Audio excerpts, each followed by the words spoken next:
Committee this morning, and the pro tem is here, and he has well, before we begin, we don't have a quorum, but members, just let you know that again that item 2, SB520, has been pulled by the author, along with item 15, item 15, SB552 by Calderon, that has been pulled by the author, and item 19, SB730, Hancock, has also been pulled by the author.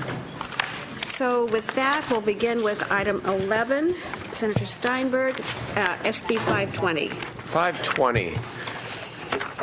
Good morning, Madam Chair and members of the committee. A small technical bill. Yeah, right.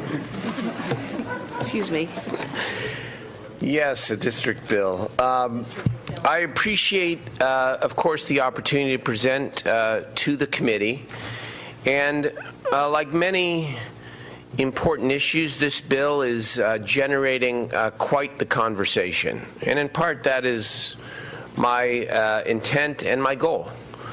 But it's also my goal here to try to pass legislation that will strengthen our public college and university system, not only respect but enhance and elevate the role of the faculty, but at the same time deal aggressively with what we call the bottleneck issue in all three of our systems. The fact, and you don't just need to see it or know it through statistics, but anyone who has a college-age child or a friend who's in school knows the plight of young people who enroll at one of our university or college systems who has a very hard time getting their basic undergraduate courses to be able to move through the system in the appropriate 2 or 4 year period of time. We know that the fundamental problem, of course, is funding, and the fact that we have made cuts that have been very, very difficult for students and for our university system, and certainly we look forward to beginning this year to reinvest back into higher education. But it doesn't change the fact that unless we are open and creative and innovative, that there will be too many students for the foreseeable future who won't be able to get the classes that they need. And so the bill has generated a lot of controversy. Controversy, I think, over some very legitimate issues, of course, but also a lot of fear that this is a stalking horse to contract out or displace faculty or other public workers. And those who know me and know my record and what I'm about know that that certainly is not the intent, but we take the concern seriously. And in that spirit, I want to begin by suggesting some additional amendments beyond the amendments that have been suggested by the committee in the analysis that I hope might, if it doesn't remove the opposition, because I have no expectation in that regard, but might shift the conversation. So the concern is that we're mandating 50 private-public partnerships. That's what we want to do in the bill. And the reason we want to do that is we want to kickstart this. And we want the good practitioners, like Udacity, which you'll hear from its founder in a few moments. We want to be able to take that San Jose State partnership model, and we want to provide some incentive to scale that. That's the goal here. So we have said 50 courses by 2014, and we've gotten some pushback on that. So we want to suggest the following changes. Number one, that the faculty senates have 50 as its aspirational goal, but they only approve courses that meet the quality standard. So if it's less than 50, so be it, so long as the bill establishes a process by which the system publishes and follows through on an application process by a reasonable date so that as many courses as possible could be approved by the fall of 2014. So 50 is the goal, not the absolute mandate, with quality always being the standard. Second, and maybe the most significant amendment that we will seek to make here today, is that we want to say that the 50 may include a combination of public-private partnerships like the Udacity partnership with San Jose State, and or public-public partnerships. And how do I define public-public partnerships? And I know we need to do some drafting, and the committee passes the bill, the amendments would be taken and perfected, I suppose, in the next committee. I define public-public as cross-campus or cross-segment courses. So in other words, we know there are a lot of online courses at campuses now. Those aren't relieving the bottleneck problem. But I'm willing to say in this bill that we set up an application process, and the applicants can be cross-campus, public-public, or cross-segment, public-public, or private-public, that would meet the goal of the 50 courses we want to get online by the fall of 2014. I want to further clarify by formal amendment in this bill that no public money can be used for the private side of the partnership. No public money used for the private side of the partnership. The private side brings its technology and its technology base and its innovation, and it is matched with the public faculty, the public instructional aides, the public technology people and experts, and that no public money can be used for the private side. Let the private side invest its capital and partner with the public side. As I said a moment ago, what we would require is that the systems establish an application process by a reasonable date so that there is a chance, if there are 50 or more applications that meet the quality standard, that they can be up and running by the fall of 2014. Now, what do we get out of the bill, given these amendments?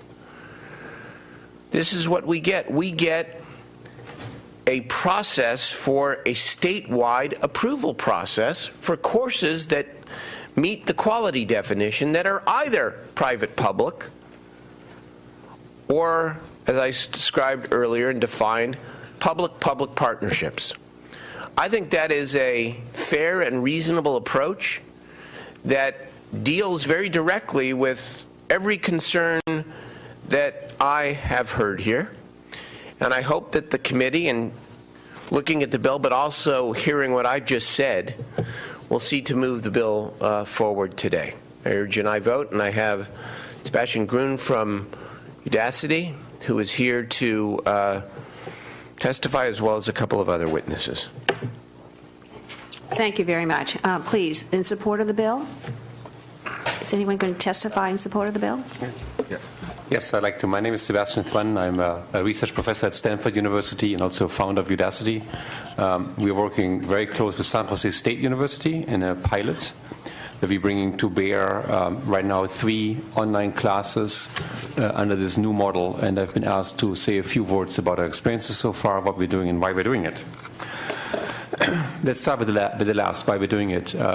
As an educator, I'm equally conflicted, like everybody in the educational field, about the lack of access and the lack of ability for students to get into classes and to further their careers. There's a drain on our student body. It's a drain on our state budget.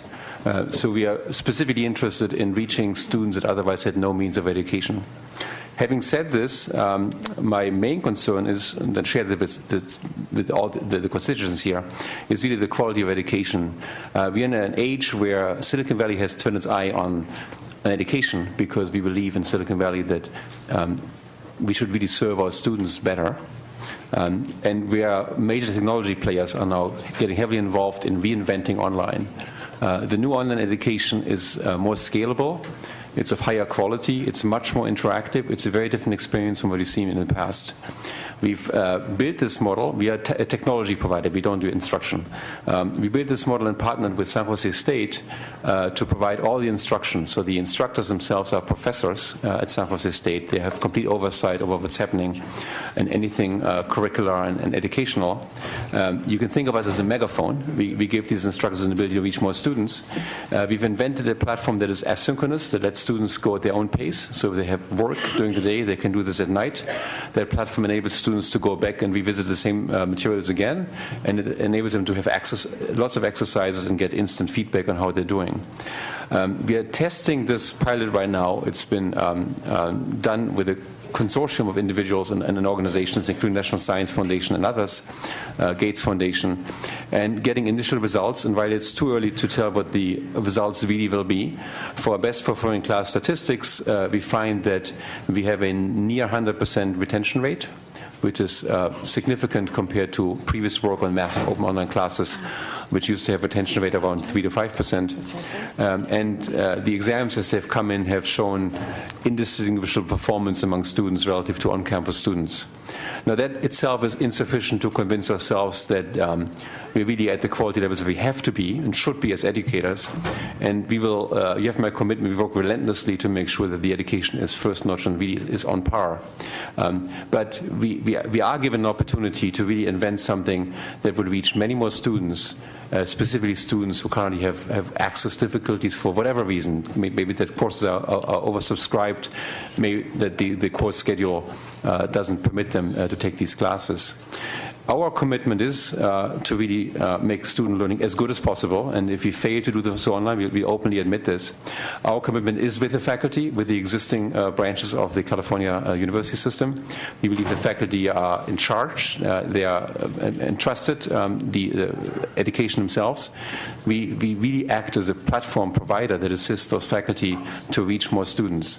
As such, we are very much supportive of this bill because I believe it could be a game changer, especially for those students who currently don't have access. Thank you. Others in support? Yep. My name is Brandon Anderson. A little bit of my background, I'm a student at San Jose State. I was a student of the California public education system and of the community college system. At the community college, I spent 3 years doing my general education, which should have been 2 years, but some of the issues I dealt with were overcrowded classes, unable to get into classes. And I've taken several online courses through the community college and now through Udacity. The Udacity courses I find to be of high quality. They're rigorous, as rigorous as the online courses I've taken over at other institutions. And I find that I'm very engaged with the courses that the faculty has contacted me several times asking how am I doing. Also, there's several resources that are readily available from the Udacity course system. One of the major benefits to the system, unlike other courses online courses I've taken, is there's a video portion, and upon each video portion, there's actually right after the video a test that tests your knowledge, and it helps me remember better the concepts of the material that I learned. I would also say that it's very convenient for me, where right now I'm taking an internship with Gallo Winery. And although this Udacity course isn't for my degree requirement, my degree of mechanical engineering, the internship requires me to learn statistics. And I would be unable to take the statistics class without the Udacity online course system. Thank you. Thank you. Others in support? Bill Lucia with that voice. We're in strong support of the